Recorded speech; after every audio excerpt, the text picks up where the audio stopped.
In this video, you'll learn all about the GTO Wizard Study Mode. This includes a tutorial highlighting all of its features and how to use them to improve your poker game. This is GTO Wizard Decoded. When using the GTO Wizard Study Mode feature, I think it's always great to have a plan in mind before we begin a study session, what we actually want to learn or what we want to find out more about. So, for this demonstration, I'm going to choose button C-bet opportunity in spin and goes and button 2-barrel opportunities. So we have the buttons range here, the standard 37% opening range from 25 big blinds, give or take. See a few hands are close, but in general it's the offsuit 9x region and better, about ace-5 offsuit and better, pocket pairs, pretty much all of them, and the suited region 6x or better, with most of the suited kings all suited aces. Okay, so we're going to have the button raise and we're going to have the big blind call. And what we're going to do is we're going to go straight over and use the flop report feature down here. We see that the big blind should basically always check to us, so we're going to concentrate on when we have the C-bet opportunity. And we notice that it's using a variety of different sizings. So we want to learn when is it best to use which kind of sizing. To do this, we can filter for when it's using the different sizings. So if we go here, you see we get a nice drop down menu and we can choose any of these sizings. Let's start off with when we want to see bet for a small size. So I'm going to select bet 1 and now it's going to filter the board so it has the highest frequency of bet 1. We can see these boards are betting every single time with just one big blind, and the further we go down to the right, the less it will see bet 1 big blind. So on these kind of boards it's not using it as often, and on these boards down here it's using them the most often. So let's select one of these boards. Doesn't really matter which one we select. Let's go for one that's maybe not quite 100%, and let's just pick one at random. So how about we go for let's go for ace 3-3. We'll open it up and we'll see. We'll try and ask ourselves the question, why does it like to bet small on this board? What might be the main reason for this? So the first thing I always like to do when trying to discover something is make use of the ranges tab here. I think it's really nice that we can see both the ranges side by side. Here we have the buttons range on the right and we have the big blinds range on the left. And the first thing I like to do is take a look at the graph so I can get a general idea of what's going on. We can see the button's equity is in green here for all of its different holdings, and the big blind's equity in blue. What's the first thing that jumps out? Well, to me, it's the fact that the green line, in general, is very higher than the blue line. This is suggesting that, on average, the button's range contains way more equity. However, we notice when we get right to the end, it's relatively close, right? The big blind's line has a spike up and almost catches up with the green line. So this is suggesting in terms of the very, very best hands, the big blind's not doing that bad. It's pretty equal here. In fact, you can see big blind actually has a slight advantage in about 90% equity hands coming from the 3x. So we've got a general picture of what's going on here. In general, the button has a much stronger range throughout all of the lower parts of its range and middling parts of its range. And at the very, very best parts, it seems to equal out, and if anything, the big blind actually gains a little bit more of the 90% plus hands. We can also see this demonstrated nicely in equity buckets. So we can see here how much of each player's range is contained in these equity buckets. We notice this very, very super trash equity bucket of 0 to 25% equity. The button just has basically 0 hands. And it's showing that all of the button's hand has at least 25% or higher equity. This just isn't the case with the big blind. A huge part of its range is being dumped into this complete trash equity bucket. What does this mean for our button C-bet opportunity? Well, it means if we bet really small, there's going to be a considerable part of the big blind's range that is having a really hard time to do anything against even a tiny bet because it's just got such a poor hand. Another way we can see this is on the graph at the bottom. We see these numbers. This is referring to the ranges of each opponent. So if I was to go to 25% here and see what hands fall here, this means this hand is exactly the 25% worst hand it has in the range. So 75% of the button's hand have the same equity as Queen 9 offsuit here or more, whereas 25% of the big blind's range has the same equity as 7-5 offsuit or worse. So you can see it's really struggling with this bottom 25% of its range. It's only got the equity of 7 high and a really weak backdoor flush draw. We can take this further and see, okay, what about halfway in each player's range? We see that the button, the midway point for its range, is King Queen offsuit, and this is already having nearly 60% of equity, whereas the middle hand in the big blind's range is only 5-4 for the gut shot, which only has 30% of equity. So we can see here how the button just has a huge advantage, and how a small bet is already enough to put huge pressure on the big blind's defend range. We can go back to our strategy plus EV tab and select when the button bets one big blind, and we can see here that the big blind already has to super overfold compared to, say, minimum defense frequency. If we bet 1, the pot's going to be 5.5. The big blind's supposed to defend to not have an auto profit bluff for the button a very large amount, way more than what it's defending here. However, it's recognizing that its range is just super crushed and it doesn't need to defend the minimum defense frequency because it just doesn't want to invest out of position into this pot with so low equity. So we can see why a 1 big blind bet would work really well here, forcing out lots of equity and just benefiting lots of hands in the button's range. If we go back to ranges again, if we bet 1 big blind with a hand like Jack 6 of spades, we're getting a really nice effect here. We're folding out a lot of hands with lots of equity versus our specific holding. We're even folding better hands. For example, we bet Jack 6 and we get to fold out a hand like Jack 9 offsuit. So this is fantastic for any part of our bluffing region. Okay, so why might we not want to go big on this board? Well, if we was to bet big, all of these hands we were already folding are still going to fold, but we'd now be paying for big blind's value more. If we bet big, he does have hands which can call a big bet with absolutely no tough decision, right? If we bet big, he's got a very easy continue with the trips portion. He's got a very easy continue with the top pair portion. And this is already 16-17% of the big blind's range. When we've bet 1 big blind, he was defending 49%. If we size up, he'd be allowed to fold more. So are we really making any hands indifferent with a size up? He'll also have an easy continue of hands like flush draws, for example. Not really. However, when we do bet 1 big blind, we do force him to make some uncomfortable calls. For example, finding just queen high with the queen of hearts, for example. If we was to size up, he's going to be able to comfortably fold all of these queen high with a heart. He's even going to start to be able to fold basically all of his king highs. And what happens is then we struggle to get value with anything we bet, like a pair of aces, any like kings, queens, jacks, tens, nines, and we end up just folding out his hands with basically no equity and paying his hands with super high equity.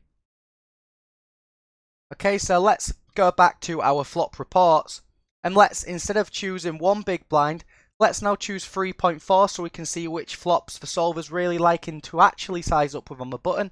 And then let's compare how the equity distributions differ from the boards it likes to bet 1 compared to the boards it likes to bet 3.4, and see if we can notice any patterns we can use. Make it easy to apply in game. So I go to 3.4, and what's the first thing we notice about all these boards that pop up? Ace 8-7, 9-5-3, 9-7-4, 9-8-4, Jack 7-6. Well, it's either a lowish card board, so there's lots of overcards, or it's a very dynamic board, or even both, right? We think of Ace 8-7, so how about we actually select this Ace 8-7 board? Do we expect a big blind to still have a ton of hands that are in the 0 to 25% equity bracket? We see the button still just bet his entire range, with it being an Ace X structure, and the button doing very well on ace-x structures due to its limited opening range compared to the wide defending range of the big blind. But let's see how the flop ranges interact. If we look at our graph, the button still maintains a very big advantage. We see, right, the green line on this board is actually ahead at basically every single point. In fact, the big blind never really crosses the green line. So the button here does have a nice range advantage. However, if we go to the equity buckets now, there's now only 24.2% of hands in the big blind that have 0 to 25% equity. How much hands were in this bracket for the last board? If we go back and compare it, there was 36.2% of hands. So this is actually a very huge increase. It's about a 50% increase relative to how many hands were in this bracket. You think if 24% of hands was in it to begin with, half of 24 is 12, so we've got a 50% increase. This is really significant, and this is one of the main driving factors as to why a small bet is just not going to be as effective in general here, and why our value would really benefit from sizing up. If we again make use of the graph feature to check where certain parts of the range are at, and we go to 50% again,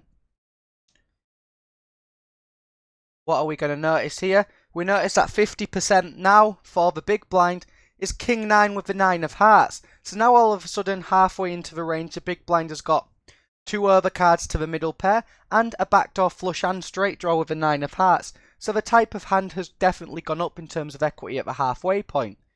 And even further down, we have hands like King X of hearts. If we were to just bet one big blind, these are hands with some decent backdoor potential that versus such a tiny sizing could consider to call.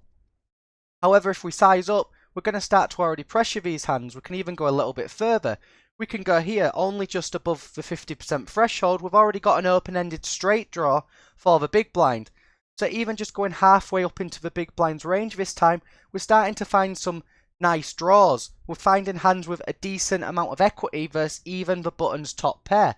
You think if button's holding ace king of spades here, 6-5 of clubs has got good chance to outdraw that hand if we give it a cheap price.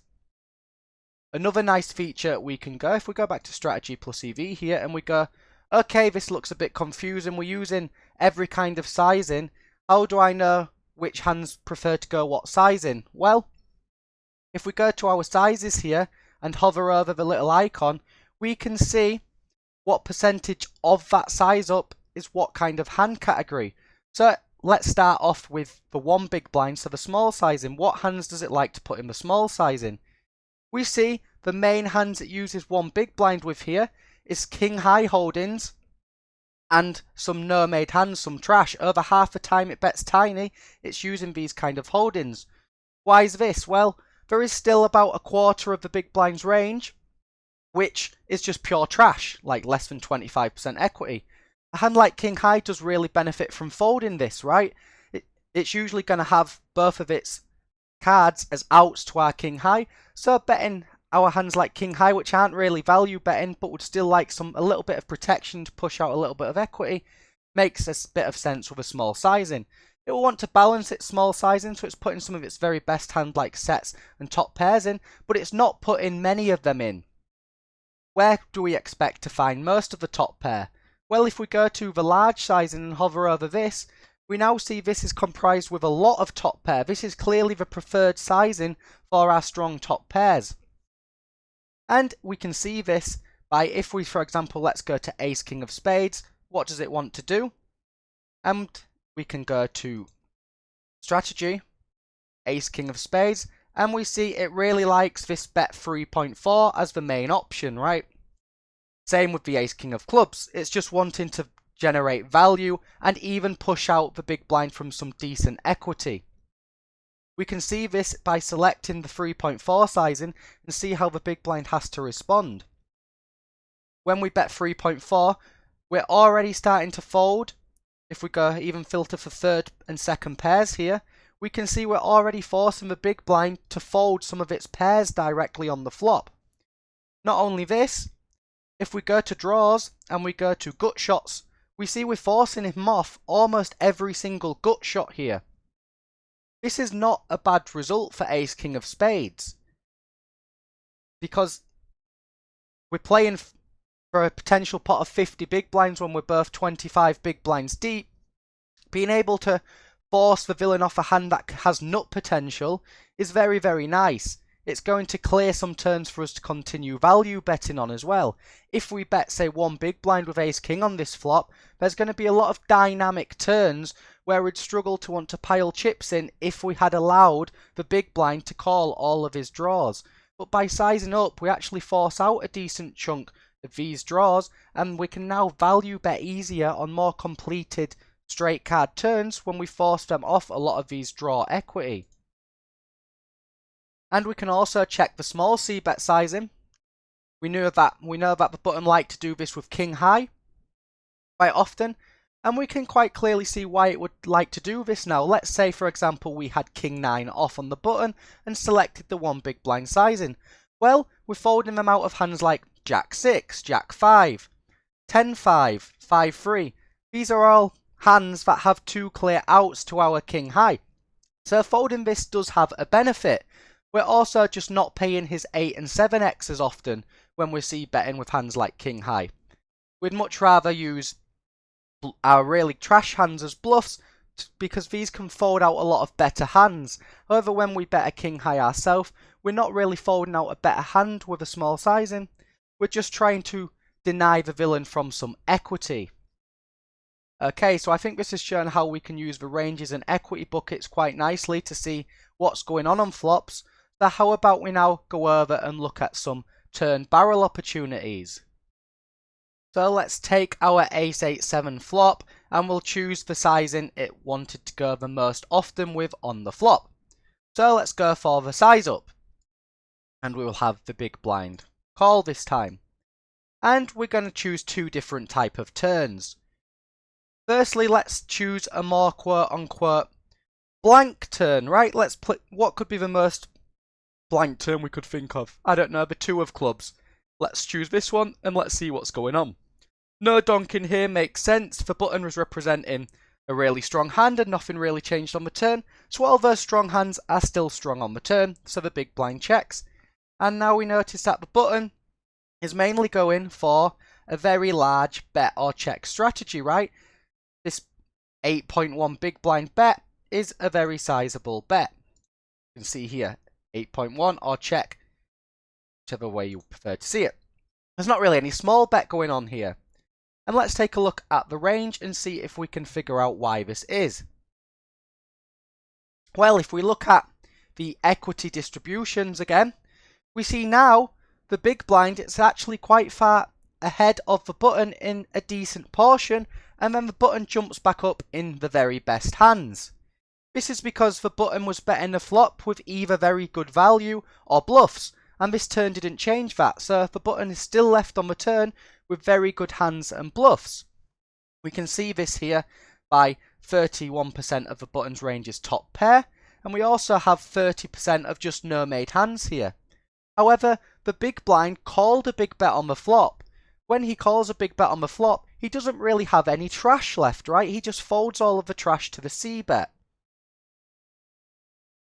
This creates the effect where the majority of the big blind's range has at least medium equity. We see here the most common bucket for the big blind, so the player on the left here, is 50 to 60% equity. If we was to say bet a medium or a small size in here, say we bet like a third pot, are we really pressuring a hand in the 50 to 60% equity bucket? Well, let's have a look what hands the big blind has in this bucket. It's mainly coming from pairs of 8s, pairs of 7s, and some flush draws. So if we was to bet this small sizing, he doesn't really have a hard decision. He basically gets direct odds with any of these hands to just call, even if it's just to improve to 2 pair and trips. He's almost got direct odds with just a pair of 8s, for example. So we can see how this small sizing really would not put any pressure on the big blind's defending range here. This is why it prefers to size up. Not only does it extract more value with the button's top hands, it also now actually starts to generate sufficient pressure to get the big blind to consider folding some of these 8s or 7s. We can see if the button is to select the 8.1 big blind, size in here. Then we'll clear this bucket. We see the big blind has to respond if we select his pair holdings. He's now a big indifference is going on here with 7 and 8 X's. He's so many mixed frequency decisions. We've put this region of his range in a super tough spot. And this is where, when we're actually playing in games ourselves, we need to consider a few things.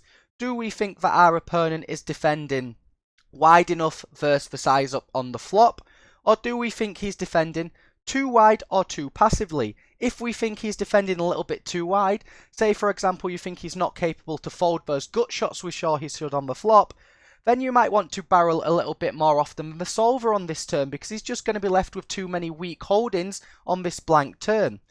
If we think that he's the player that's very scared versus size ups, and he might have even overfolded some 7x and maybe even occasionally some 8x on the flop, we might want to be a little bit more passive than the solver on the turn.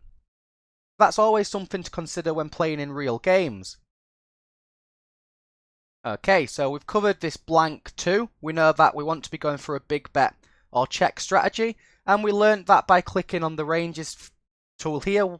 We learned what was going on as to why we really wanted to use this big bet or small bet strategy, mainly because the big blind just has middling equity hands very often, and not many in this very low percentile. How about if we take the polar opposite turn? How about if we choose the most completed one? What seems like the most completed? 9 of hearts, right? Completing pretty much every draw out there. You might want to stop and think to yourself at this point, what sizing would I want to go? Would I want to bomb it and protect my ace-king? Would I want to slow down and be more passive? Let's find out. So the first thing, if we go to strategy plus EV, is we notice here, how often is the big blind checking? It's only checking 59.2%. It's recognizing that, hey, I faced a big bet on the flop, and this turn's really improved a lot of my drawing hands. A lot of my hands have either picked up pair plus draw, or they've improved to a new hand category such as 2 pair, such as a straight, or such as a flush draw. If we go to our ranges here and we check the big blind, we now see, in terms of this really high best equity bucket, the big blind is now crushing the button. Why is this? Well, if we click it, the big blind just has a ton of flushes. He was not folding flush draws on the flop, and he just defends way more suited hands pre-flop than the button opens. This creates a huge flush advantage. Also, the button was not always going to see bet with this large sizing with a flush draw, so we've just got a huge advantage in the top part of the range. We can see on the graph here, the big blind is crushing in the very top parts. This is because the button's value that bet big on the flop has been severely devalued on this turn. If we are to clear this bucket and we go and look at ace king of spades, for example, we see that the EV, the equity has dropped a lot. Ace king suited only having 52% of equity versus the big blind's entire defending range from the flop now. This has decreased massively. Another thing to note is we may be playing in games where people don't find any donks on this turn. What would this imply for our button strategy? Well, if somebody never donks on this turn, we would want to be even more careful when they do check, because when they check, they're still going to have all of their flushes and all of their straights in their range. We see here, looking using the filters tab, that a flush is supposed to lead half of the time here. A straight is supposed to lead about 75-80% of the time. 2 pair over half the time. If he's checking, he's still got every single flush, every single straight, every single 2 pair. This is a ton of hands we will be behind. So we will this time click the big blind to check, and we will get to the button strategy. And you see the button's now checking half of the time, but when it bets, what do we notice? On the previous example, the 2 of clubs, the most common bet sizing was 8.1 big blinds. Now the most common bet sizing is 3.6 big blind. It's identifying here that the turn has really improved the big blind and that it just doesn't want to put more chips into the pot when it has the option to check and see what the river brings. A hand like Ace King of Spades now just doesn't have that much equity, but not only this, it just doesn't have many good rivers. It's very often going to decrease in value on the river. It's not good enough to want to just jam. If we was to jam, so if your thoughts was, hey, I can bet really big here and target pair plus draw kind of logic, the problem is the big blind just has too many hands with 90% plus equity. These flushes and straights just kill us too often if we was to bet big. He can fold almost everything and just call them and absolutely destroy us because of how strong his range is. And the way I really like to wrap my head around it when I'm studying using GTO Wizard is this is where I really like from the strategy plus EV drop down menu to go to the equity tab. I think being able to see how much equity your hands has is a really nice feature. So you see here it's telling us Ace King of Spades has 61.2% equity. That's only the case if the big blind found those donks the solvers found. I showed you previously that versus the range that doesn't donk at all, it's only got 52% of equity. So you can see how if the big blind does not find these donks on the turn, when the turn completes a lot of the hands that called from the flop, we should be very passive and not be looking to blow up the pot on these really completed turns. I think this can often go against our common thinking line. It's really easy to see a turn like this, and when we're holding, say, 2 pair, or we're holding Ace King, or we're holding, just mainly these kind of hands on this board, it's tempting to want to shovel a lot of chips in and try and target pair plus draw or quote unquote protect our hand. But you can't really protect your hand when the big blind already has so many super strong made hands. And I think it's a really important thing to remember. And yeah, this equity tool is fantastic for seeing this. It is important to recognise that the equity displayed here, though, is dependent on the big blind taking the same action on the previous street. However, if we just want to see the equity of the hand in terms of ranges without an action being taken, we can always go to this ranges section here, and we can always change this to equity, and then we can hover over and we can see the hand. So as I said here, look, versus a range that doesn't donk, Ace King will only have 52%. What might be another really strong hand that's tempting to bet big, say Ace 8. This has 70%, but this is only with the heart combo. Without the heart, it's only 61.5%. So you can see why betting really big is not that appealing on this turn. The button just doesn't have any hands that are crushing the big blind apart from flushes, and the big blind just has a big flush advantage.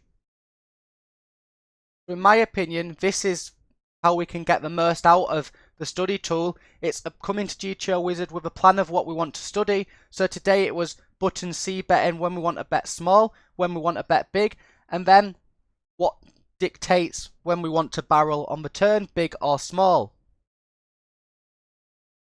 If you've liked this video and you want to get yourself a GTO Wizard subscription, you can get 10% off your first purchase by clicking the link in the description.